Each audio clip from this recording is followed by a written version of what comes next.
Hello everybody, I'm back with a new sketchbook tour here with my summer sketchbook from 2024. I made this sketchbook way back at the start of the summer to get ready for a trip I was taking to London. You can see I've collaged a London theme cover here. And this is a homemade sketchbook that is made of toned drawing paper and 100% cotton watercolor paper that I put together to take on my trip and then to use throughout the summer for urban sketching and plein air sketches. So let's dive in. The first thing I did when I made this book was I recorded all the supplies that I planned to take with me on my trip to London. And that was just a good way to test the supplies out on this paper. I had various drawing supplies and also my watercolor palette.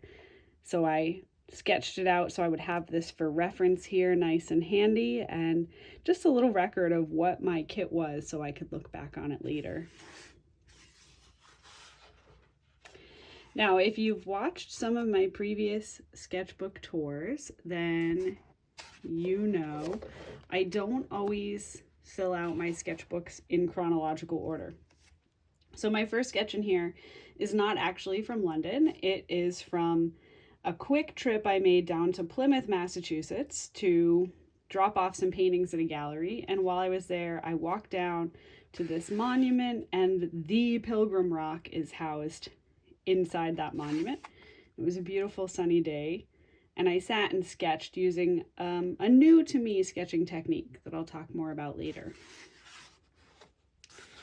These are more sketches from home. Actually, after my trip to London, I was practicing my tree skills in the backyard and doing a little bit of sketching. This is, my husband was laying in a hammock, so his profile, and our dog Amelia was popping up and nudging us. Another tree study. Just trying to get the hang of giving trees some more character and dimensionality. And then one of the other things I did a lot of in this sketchbook are preliminary sketches and kind of warm-up sketches from days when I was making full plein air paintings. So if I was out on location, I was making a painting on a watercolor block, something I hoped later to submit to a gallery to frame. But I often do my warm-ups here in small work in my sketchbook. And this is a sketch that I made with the Massachusetts Plein Air Artists Group on a day when it was too hot to make a full-size painting. But I painted this barn scene outside the Codman Community Farm in Lincoln, Mass., which is a great resource in that part of the state. Okay, now we're coming to the section of my sketchbook that I completed when I was actually in London. And I collaged in some little souvenirs here from my journey. I was there for a conference, so this was the conference logo. I visited the Tate Millbank, saw a play at the Globe. I happened to be in London for the London Pride Parade, and I was a spectator of that on my way to go see the Mousetrap.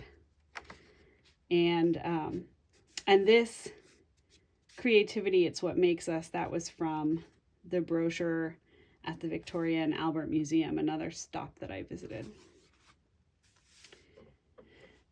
Having this toned sketching paper was really helpful during my trip because sometimes I didn't have time to do a full watercolor painting, but I still wanted to get a sketch in.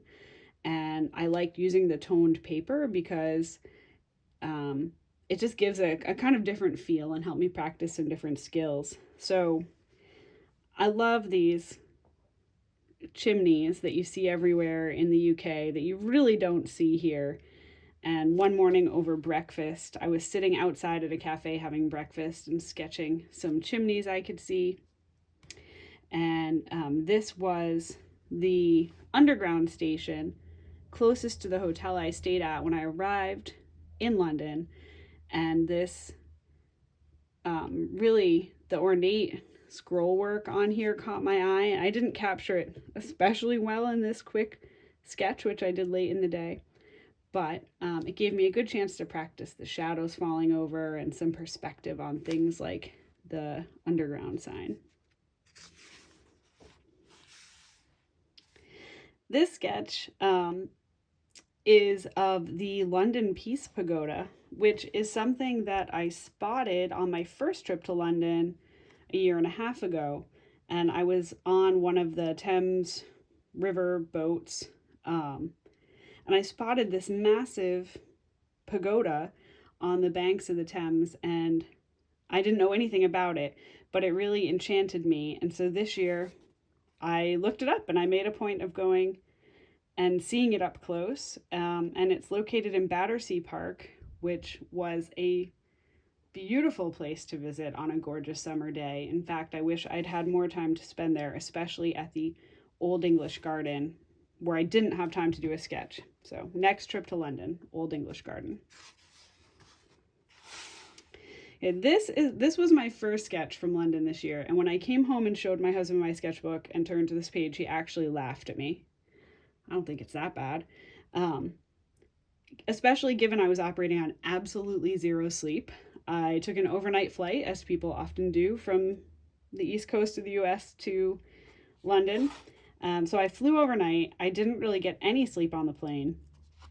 And then when I arrived there at about 6 a.m. local time, went to my hotel where I was able to drop off a bag, but I wasn't able to check in until 3 o'clock that afternoon. So operating on absolutely no sleep, I basically just wandered around Kensington Gardens and Notting Hill. And I stumbled upon the Italian gardens. I thought it was absolutely beautiful. It was a very rainy day. There was it was cloudy. There was threat of rain at any moment. But nonetheless, I sat down, and instead of choosing something simple, I picked a complicated view with a fountain and foreground water. And it might be kind of messy, but you know what? I like it. All right, here's another one that maybe doesn't look like much. I spent about 45 minutes doing this sketch, most of which I spent trying to figure out the shape of this arch. This was Wembley Stadium. The conference that I was at, our conference hotel, was right next door to Wembley Stadium. And so this was what I walked past, for 4 days on my way from the hotel to the conference. So one afternoon I had time and I thought I'd do a quick sketch. And it happened that AC/DC was playing at Wembley the next night and they were doing their sound check. So I sat for 45 minutes listening to Hell's Bells and trying to figure out the architecture of this big arch over Wembley Stadium. And I like how the sky came out. Now, this is my absolute favorite London sketch, probably for obvious reasons of subject matter, but there's a little more to it. So let me explain this one. On my last morning of just pure tourism before I headed to the conference, I set out down to Westminster with one of my colleagues. He was planning to go to Westminster Abbey, and I wanted to get in one more sketch before I got bogged down in the conference. And I wanted to sketch something iconic because when I was in London the first time the year before, I didn't really do much by way of iconic scenes. And this year I felt like I needed to do at least one thing that was truly iconic. So we took the tube to Westminster. We went our separate ways with a plan to meet back up, and I started looking around, trying to decide what to sketch. And not surprisingly, I became quickly very overwhelmed. The architecture is impressive. The crowds are outrageous, especially in the summer. And even just finding a place to sketch, I realized was going to be very hard. So I started looking around and thought, you know what, the heck with it. I'm just going to sketch Big Ben. And I made a few attempts and was really unhappy with my drawings and was just feeling flustered and overwhelmed and, sort of second guessing everything. At which point I decided I knew exactly what I had to do. I had to stop trying so hard to make a quote good sketch or a realistic sketch, and I just needed to center myself with some drawing exercises. So I found a location where I could look up at Big Ben, and I started doing some blind contours. And all the pencil marks that you see here were completely blind contours where I had my sketchbook, but I never took my eyes off of Big Ben and I just let my pencil move. And I actually did them from 3 different vantage points of Big Ben before I settled on one to paint. And in addition to some blind contours of Big Ben, I started doing some of the details from the palace at Westminster for, the Parliament building. Also here, you can probably figure out, I'll take a guess, this is the London Eye. So as I, zeroed in on a vantage point, I ended up on Westminster Bridge with my back to London Eye facing Big Ben. And I ended up painting over the top of my blind contours, ignoring them. I ended up painting the top of the tower. And when I did this painting, I didn't do any drawing first. So I just started painting in the big shapes. And then the drawing, the little bit of ink in black ink and with the gold ink, I actually did over the top of the painting. I had looked so closely at the structure to do my blind contours that when I started putting paint down, I was really in tune with the shapes and proportions. And so I painted it without any additional drawing. And that strategy ended up becoming my favorite way of sketching in this whole sketchbook. That's actually the same strategy I used back for Plymouth Rock. You can kind of see the blind contours here. So I did the blind contours and then painted over it with no drawing. It's also what I did for this one. So you can see the blind contours there, and for a few other sketches in this book. It's my favorite go-to. It just frees me up and helps me be a little more expressive. All right, this page I did after I came home from London. I bought myself a very special souvenir, which is some handmade watercolors by a British company. And the set I bought uses minerals that are British earth minerals. And these are absolutely gorgeous colors that I've been playing with since buying them. But I did do a few more sketches on my trip. Some museum sketches, which is something pretty new for me. I visited the Tate Millbank, and I was able to see the John Singer Sargent and fashion show that was there. While I was there, I sketched this costume that was on display. It's the costume worn in one of his famous portraits. And I also met up with an urban sketcher friend who I met last year, and we met up at the Victoria and Albert Museum and sketched in the galleries there as well. So I did this sketch of a statue of Eve. Throughout the spring, I was really working on my figures, so this was a great chance to practice some figure drawing. You can see here I did some blind contour work before diving into this sketch too. I know it's very faint. You might not be able to really see it. But I did some blind contour here to loosen up before doing my actual sketch. And while I was doing the sketch, I was really struggling with her face, so I did some practice over here because this is what sketchbooks are all about. They're not about making everything perfect. They're about exploring what we can do.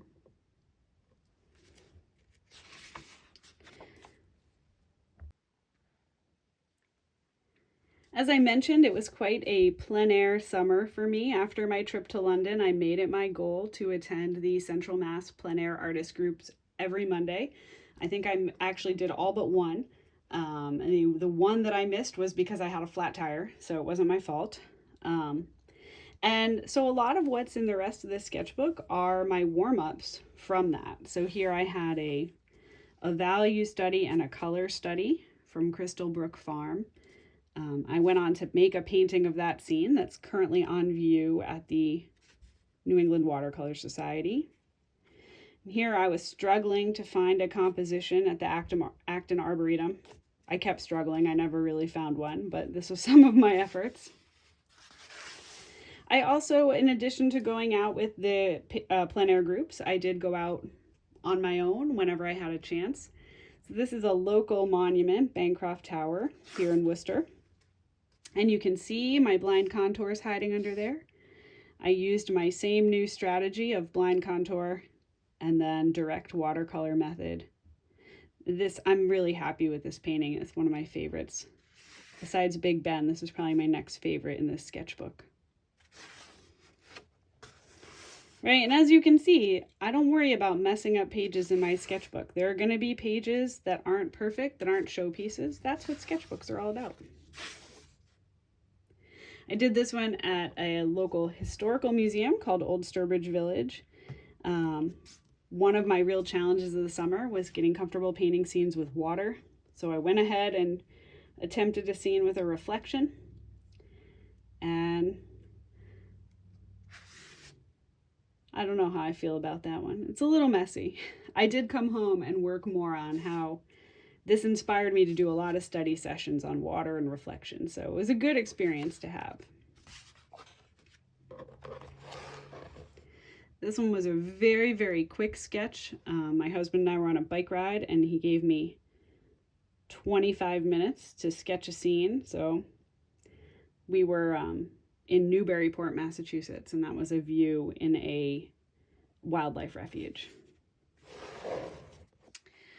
And towards the end of the summer, I did make a trip to the Museum of Fine Arts in Boston for an art day. I did 3 sketches while I was there. This was copying down a wallpaper pattern in the American Gallery, and I just thought it was so absolutely charming. I did the pencil sketch on location and then colored it in at home because you can't use colors in the galleries, only pencil in the galleries. And this is my puppy Amelia. She has shown up in a number of my sketchbooks now. She's always a little bit reluctant to model, but this one she actually was awake. So usually I sketch her when she's asleep. Otherwise she's reluctant. But she held still pretty good for that one. And this is kind of a composite image from a trip my friend Steph and I took to Boston. We were sitting inside a cafe and I sketched these women, and then through the window behind them you could see this umbrella and across the street to a hotel. So just kind of playing around with that scene.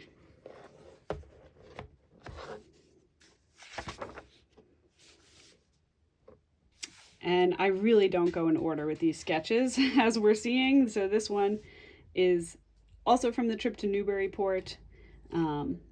I just thought this building was really charming. One of the things I've been working on a lot this summer is getting the proportions of the features of buildings right. I feel like in the past, my windows have either been way too big or way too small. So I was trying to get that a little dialed in. And that tip tapping you can hear right now is my little dog Amelia coming to see who I'm talking to. I was on the road a fair bit this summer, so this one was from a quick trip down to southern New York State to attend an Indigo Girls and Melissa Etheridge concert with one of my high school friends, my high school best friend Shannon. And on my way down, I was able to stop at this historic stone bridge. I did this little sketch. While I was doing the pencil drawing, it actually started to rain, even though the sun was shining brightly in front of me. But I made it through and did the sketch. My regret is this bridge has 3 arches, but I didn't size my sketch right and only got 2 on the page. So the only rule for this sketchbook was everything in it has to be completed from life or on plein air, and that is certainly true of these next 2. These sunflowers I painted at the local botanical garden, New England Botanical Garden at Tower Hill. It had rained earlier that day, and I did not fully anticipate how much the humidity was going to mess with my watercolors. So I had a really hard time managing this sketch and managing the water and the dry time of my paper. But it does give the impression of sunflowers, I think. And my little cherry tomatoes I painted right here in my own yard from my big tomato plant. one more from my trip to New York, and this was actually on the drive back from New York. I zipped up to Western Mass near the New York border to the Berkshire Botanical Garden because I had been wanting to go there for ages and never quite made it there. So I managed to make a pit stop and do a little sketching in that garden. It's a lovely, lovely spot. If you happen to be out there in Stockbridge, definitely worth the trip. And these 2 pages show my other sketches from the Museum of Fine Arts in Boston. I really love this guy. This was a carousel figure of a greyhound in the American exhibit. And again, what you can see, all these pencil lines you see are my blind contours. So I warmed up in the gallery with blind contours before doing a careful drawing over the top. And again, I painted this in when I came back home because you can't paint in the galleries, alas.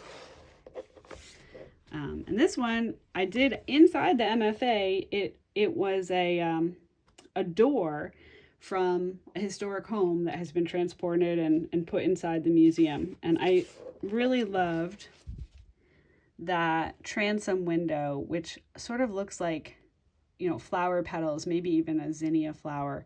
And the heart-shaped windows, that's exactly the design of the windows around this door, and how whimsical it is. Really charming. Now we're coming up to the end here, and in keeping with one of my goals, which is to get more expressive, I tried a little abstract urban sketching. I was at a local coffee shop, and I did some more of my blind contours, some of people in profile, so here you can see the profile, which I've traced in gold, but some of other objects in the room. Some of these were parts of chairs, light fixtures. I let them all overlap, and then I used some color and pattern to make an abstract design out of it. And I kind of like it. I think you can kind of see in this profile and sort of picture that she's picking up her coffee cup.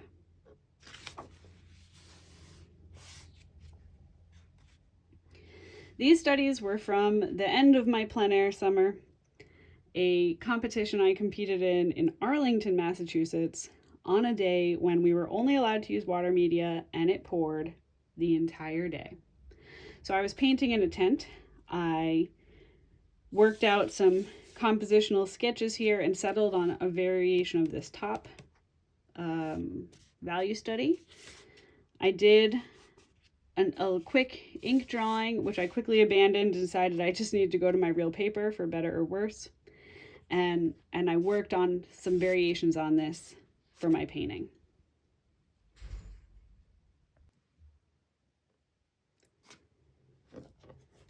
This sketch, using my same old blind contour method, is one that I feel really happy about. I think its impact is just what I wanted. I've been working on my water all summer, as I said, so I think I got the water and reflection pretty okay, and a sense of the bright light coming across on this little memorial at Slater Park in Pawtucket. I was at Pawtucket dropping off a couple of paintings at the Rhode Island Watercolor Society. It was a gorgeous day, and I did this sketch as well as this one. So I had a little bit of a carousel theme going on, I guess, with my greyhound and my carousel horses. This is not done entirely on location. What I did is I sat in the carousel house on a bench and I drew quite a few blind contours of the horses and some of the structures of the building. And you can kind of just see the lines in there. Let me lift this up so you can see it closer. So all those pencil lines were blind contours of the carousel horses. And then when I came home, I sat here at my house and I painted these horses again without any additional drawing. So just painting the shapes directly right in with my paintbrush, and no pencil lines. And I initially started with one horse, and then I decided to keep going and add some more. Then I added in a bit of context of the carousel structure. And my husband suggested, wisely I think, that I needed a little bit of ground too. I'm really happy with the overall effect of this sketch. And this, of course, my husband was cursing me, saying, "Why did I use red thread in this book?" I don't know if it's been bugging you as I've been flipping the pages from all my little red dots and red threads. To be honest with you, when I'm painting, I don't even notice it. And I used red because it looks so nice with my cover. Anyway. I did skip over these guys. So this is a quick sketch of some cows at a local dairy farm. And you can see some blind contours hiding in there. They're vaguely bovine. I've been working on cows a lot since I did this initial sketch, and I'm getting much better at them.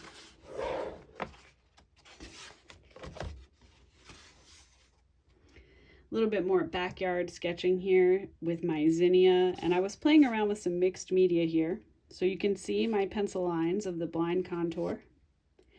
And then I painted the flowers. And then to fill in the background, I ended up using some Neocolor 2 crayons, which are water-soluble crayons.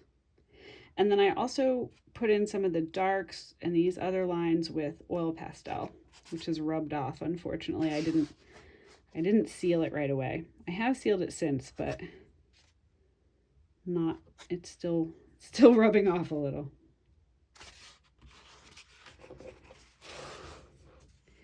And finally, a sketch right here in Worcester of Elm Park. I completed this one the morning of a big art festival called Start on the Street. And just over here on this side of the park, the festival is getting underway with all kinds of music and performances and huge crowds. And I slipped away to this quiet area of the park and did a sketch of the path and the bridge. So, and here I am at the end of my book. This really is the last sketch that I did, and it's way in the back of the sketchbook. And this is a scene of the Trillium Beer Garden near Fenway in Boston. And I completed this sketch on a beautiful afternoon. Now, I'm a teacher, so I know why I have the afternoon off. I don't know about all the rest of these people. The number of people out in the middle of the afternoon was amazing. Maybe everyone took the day off because it was so nice out. But I decided to do a scene with a lot of people in it. I don't usually include many people in my sketch, if any at all. But the scene really spoke to me. I loved the crisscrossing lights up above and the lights you could see through the window and this huge crowd enjoying a beautiful day. So my final sketch in this sketchbook, definitely one that I am proud of. As I have done with some other sketchbooks, I have in the back filled in some lessons that I learned from this sketchbook. And this is one of my favorite things to do when I get to the end, is to just kind of reflect back on the experience of filling up these pages. So here are some of my lessons. My first one is to get the focal point on the page first. I know that when drawing and painting, the usual rule is big shapes first, but I have found if I don't get the focal point on the page, one, I might not have a focal point, which is a problem, and two, I might not plan my sketch well and somehow make it so the focal point doesn't fit on the page. So for me, focal point first. Blind contours add energy and reduce fear. You saw all the sketches where I used that strategy. So it's my new favorite, and I highly recommend. If you're not someone who ever works in blind contours, give it a try. And less is more was a big theme. So when painting water, less is more. When painting trees, less is more. When painting people, less is more. Keep foregrounds uncluttered. Stand back as often as possible. Hard to do when you're sketching on your lap. It's one of the reasons I love to work standing at an easel. It's so easy to step away. Although in this sketchbook, I was often working on my lap. And let washes dry. Why the rush? Because I can be quite impatient, and it's hard to layer watercolor if you're not letting your washes dry completely. So it's been a great summer of plein air, a great summer learning, growing as an artist, and I'm really excited to get started on the brand new sketchbook that just showed up today. So stay tuned for more updates and stay creative, everybody.